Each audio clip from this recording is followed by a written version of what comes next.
guys, welcome to the second episode of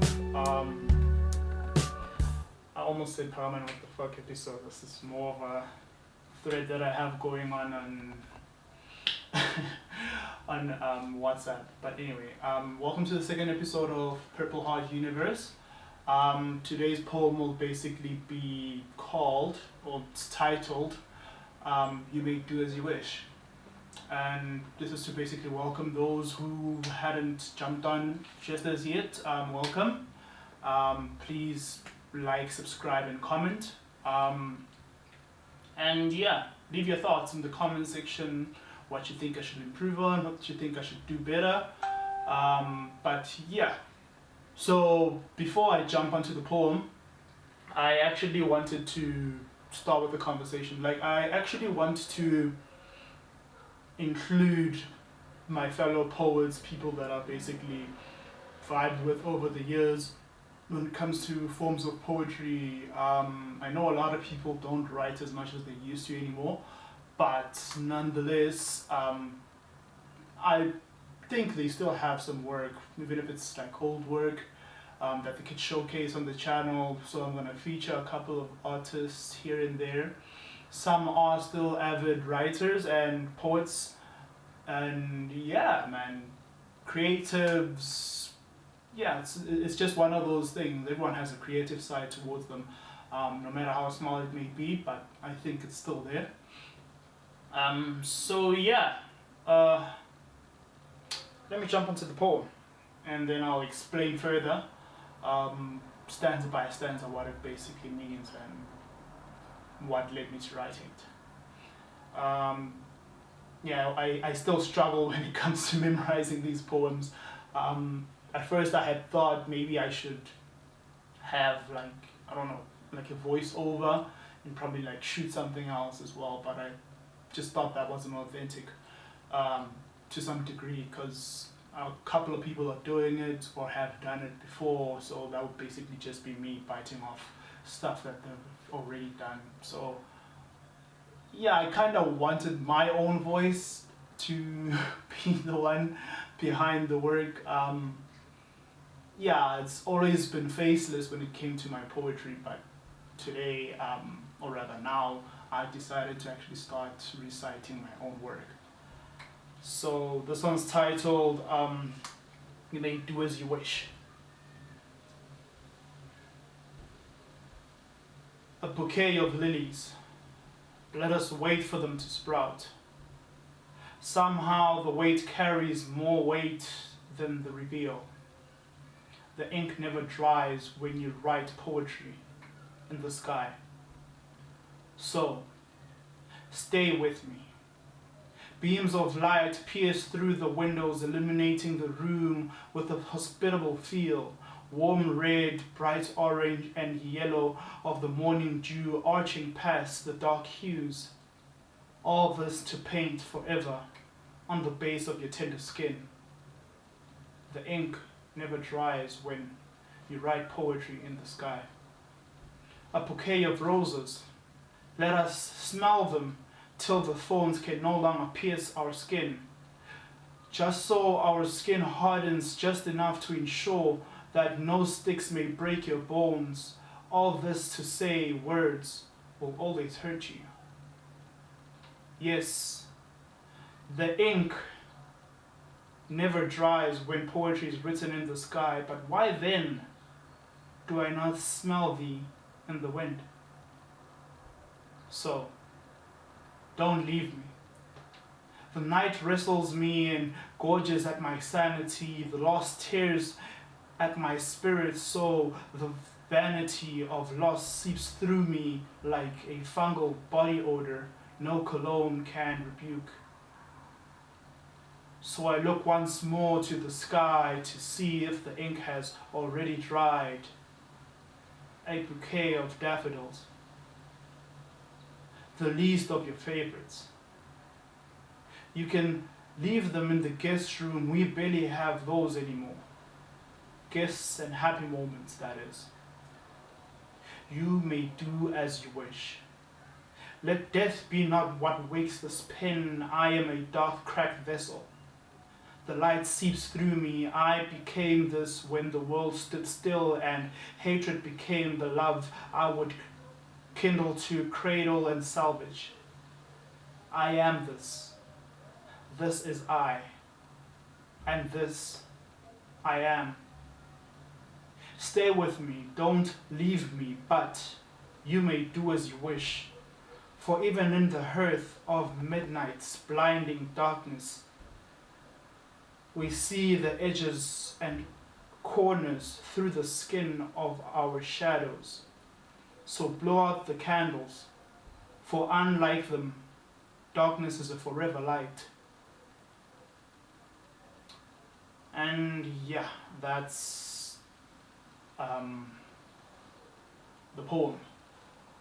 Okay, I was kind of in a dark place. This is, I wrote this just a week or two prior to the incident with my arm. If you want to know more details regarding that, you can just watch the episode that the first episode rather. And I wrote this a week or two prior to the incident happening to me. I actually was in a very dark state, such that I was in a point where I actually longed for eternal peace more than anything. It's a constant thing that comes and goes. It's an urge that I always fight off, but it comes and goes. You know, when you're in a dark space, things just become more bleak than they usually are.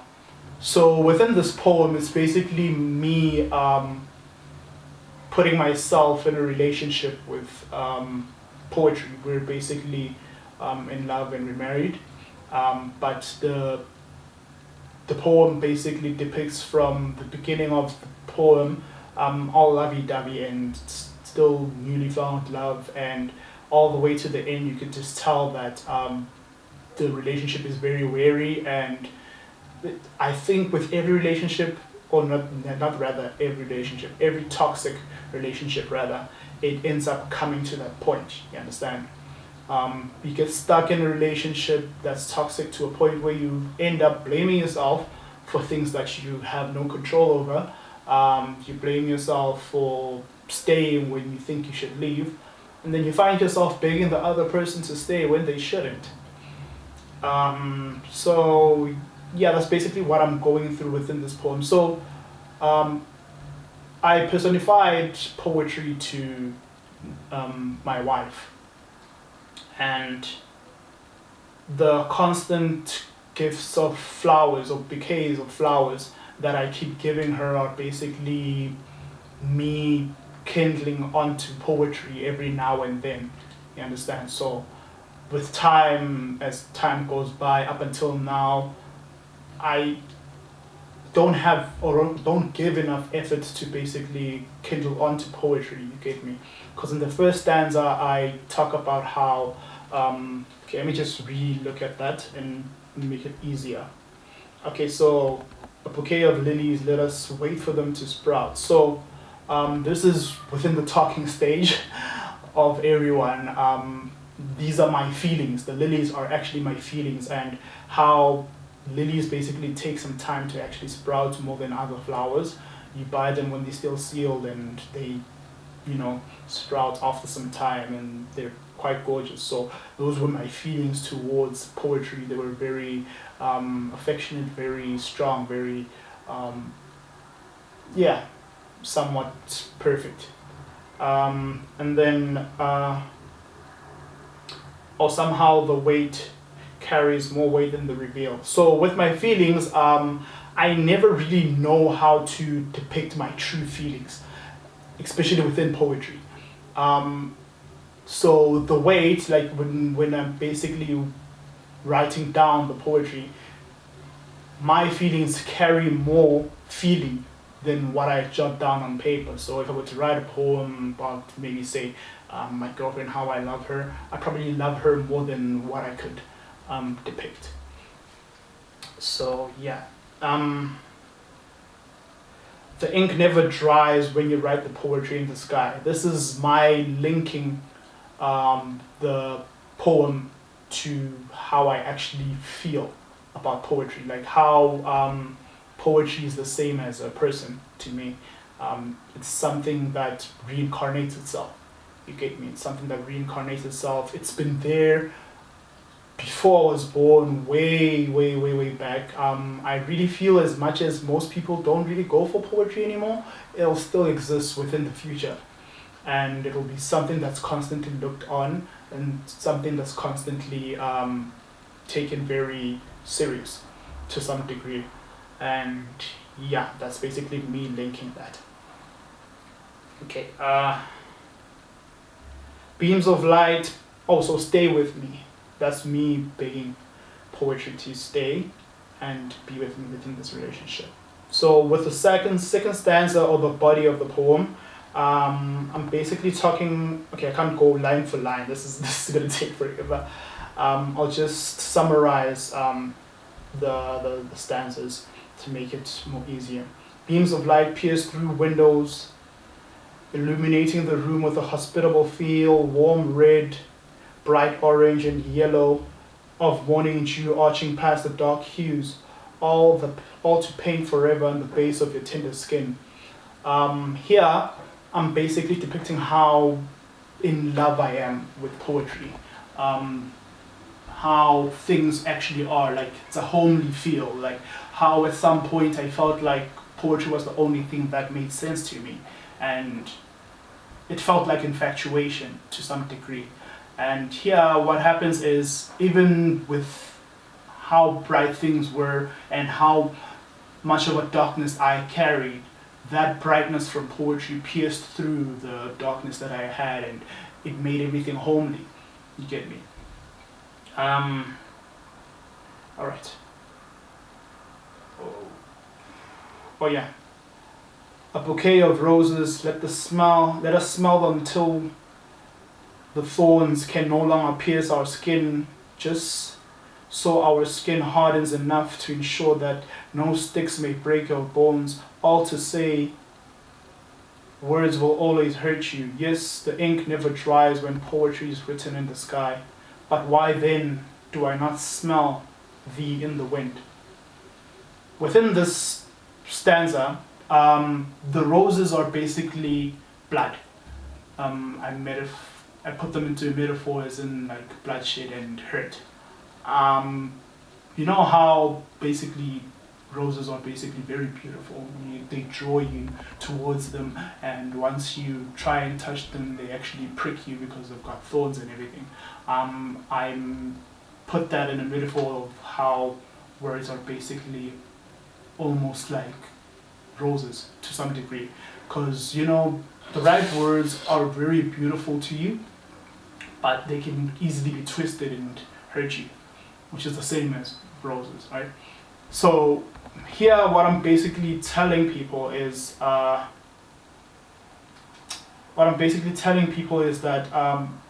with those roses, like you hurt like the hurt comes to you and you feel hurts in such a way that you end up hardening. You don't feel as much as you do. Feelings tend to grow weaker and weaker, and then you basically build an intolerance towards words, you know, which is why I said we build a resistance, like how our skin hardens to a point where they don't prick us anymore, but words will always hurt us. So no matter how minute the feeling is, words will always hurt you. I act like it doesn't, but it is what it is. So yeah, and then a bouquet of daffodils. Oh no. So don't leave me. The night wrestles me and gorges at my sanity. The loss tears at my spirit, so the vanity of loss seeps me like the fungal body odor through. Okay. So no cologne can rebuke, sorry. So I look once more to the sky and see if the ink is dried. A bouquet of daffodils, the least of your favorites. Okay, I'll get into this stanza because it's actually like the end of the poem, but where I'm talking about how I'm begging her not to leave me, this is when I started realizing that it kind of got more hard for me to write than it did at some point. Like I had reached a point where I'd probably write one poem in about 2 weeks, whereas I could write a maximum of 10 within a couple of days.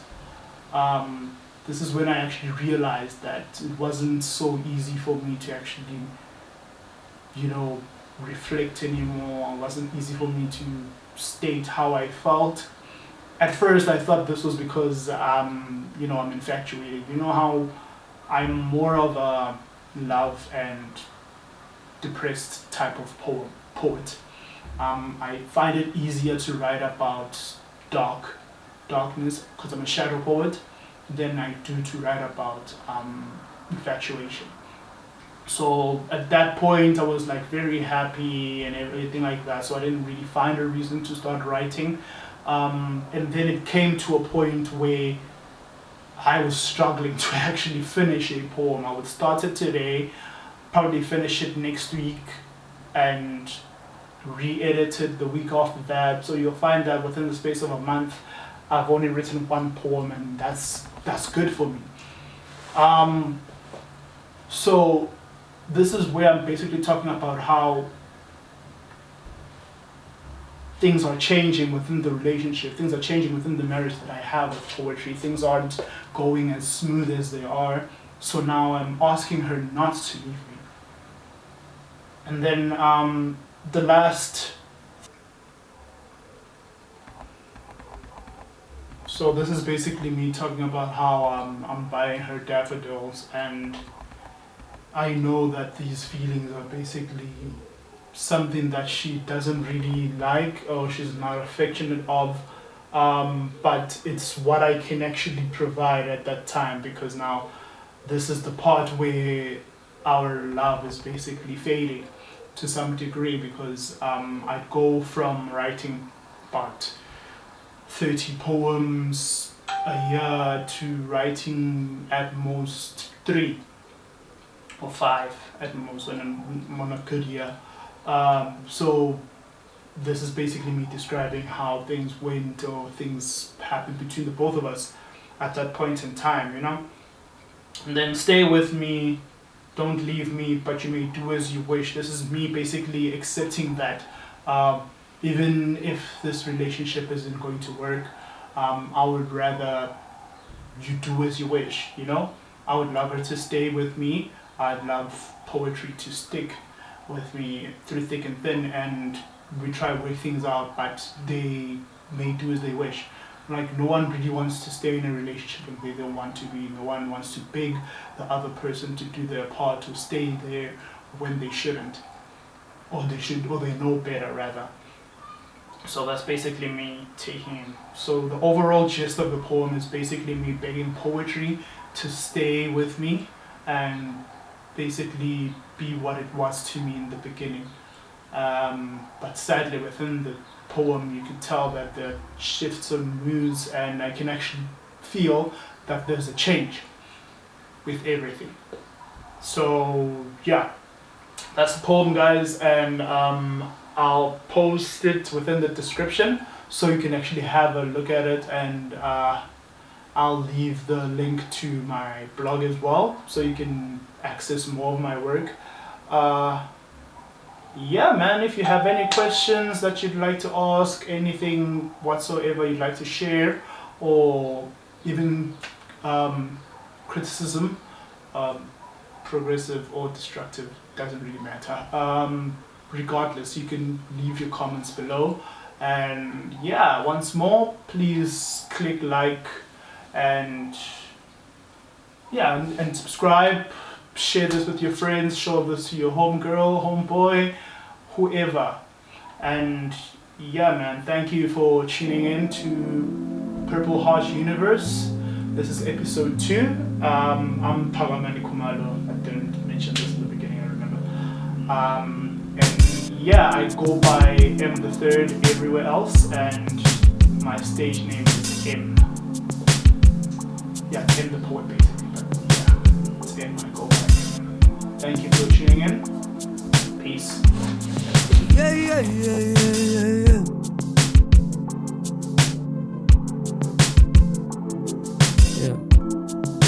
like this ain't built to last. I might just fade like those before me.